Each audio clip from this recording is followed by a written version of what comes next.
الم اعہد الیکم یا بنی آدم الا تعبدوا الشیطان۔ ترجمہ کنز العرفان، اے اولاد آدم، کیا میں نے تم سے عہد نہ لیا تھا کہ شیطان کی عبادت نہ کرنا؟ انہ لکم عدو مبین، بے شک وہ تمہارا کھلا دشمن ہے۔ وان اعبدونی، اور میری عبادت کرنا۔ ھذا صراط مستقیم، یہ سیدھی راہ ہے۔ وَلَقَدْ أَضَلَّ مِنْكُمْ جِبِلًّا كَثِيرًا، اور بے شک اس نے تم میں سے بہت سی مخلوق کو گمراہ کر دیا۔ أَفَلَمْ تَكُونُوا تَعْقِلُونَ، تو کیا تم سمجھتے نہ تھے؟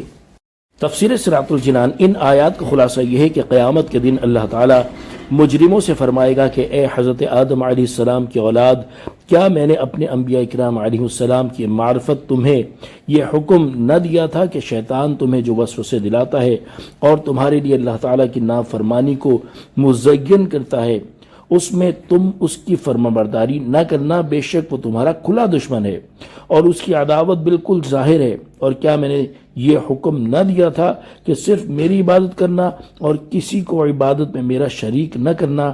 یہ ایسی سیدھی راہ ہے کہ اس سے بڑھ کر اور کوئی سیدھی راہ نہیں۔ اور بے شک شیطان نے تم میں سے بہت سی مخلوق کو گمراہ کر دیا، تو کیا تم میں عقل نہ تھی کہ تم اس کی عداوت اور گمراہ گری کو سمجھتے اور اپنے برے اعمال چھوڑ دیتے تاکہ تم عذاب کے حقدار قرار نہ پاتے؟ هذه جہنم التي كنتم توعدون۔ ترجمہ کنز العرفان، یہ ہے وہ جہنم جس سے تمہیں ڈرایا جاتا تھا۔ اصلوها اليوم بما كنتم تکفرون، اپنے کفر کے سبب آج اس میں داخل ہو جاؤ۔ تفسیر صراط الجنان۔ ان آیات کا خلاصہ یہ ہے کہ جب مجرم جہنم کے قریب پہنچیں گے تو ان سے کہا جائے گا، اے مجرموں، یہ ہے وہ جہنم جس کا تم سے رسولوں علیہ السلام کے ذریعے دنیا میں وعدہ کیا جاتا تھا، اور اب تم جہنم کو دیکھ کر اس کی تصدیق کر لو، مگر یہ تصدیق مفید نہیں، اور آج تم اس جہنم میں داخل ہو جاؤ اور دنیا میں جو تم اپنے کفر پر قائم ہی رہے اس کے سبب جہنم کے عذابات چکھو۔ اس سے معلوم ہوا کہ نبی علیہ السلام پر اعتماد کرنے کا نام ایمان ہے۔ کفار آخرت کو دیکھ کر ساری چیزیں مان جائیں گے، مگر وہ ماننا کارآمد نہ ہوگا، کیونکہ انہوں نے اپنی آنکھ پر اعتماد کیا نہ کہ نبی علیہ السلام پر۔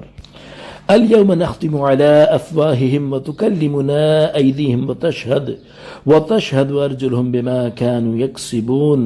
آج ہم ان کے منہوں پر مہر لگا دیں گے اور ان کے ہاتھ ہم سے کلام کریں گے اور ان کے پاؤں ان کے اعمال کی گواہی دیں گے۔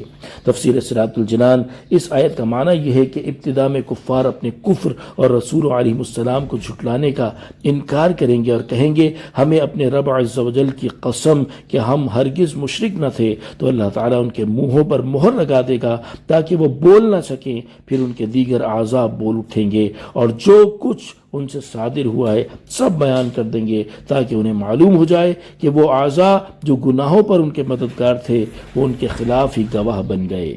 معلوم ہوا کہ بندہ اپنے جسم کے جن اعضاء سے گناہ کرتا ہے وہی اعضاء قیامت کے دن اس کے خلاف گواہی دیں گے اور اس کے تمام اعمال بیان کر دیں گے، اور اس کی ایک حکمت یہ ہے کہ بندے کی ذات خود اس کے خلاف حجت ہو۔ یاد رہے کہ منہوں پر لگائی جانے والی مہر ہمیشہ کے لیے نہ ہوگی، بلکہ اعضاء کی گواہی لے کر توڑ دی جائے گی، اس لیے وہ دوزخ میں پہنچ کر شور کریں گے۔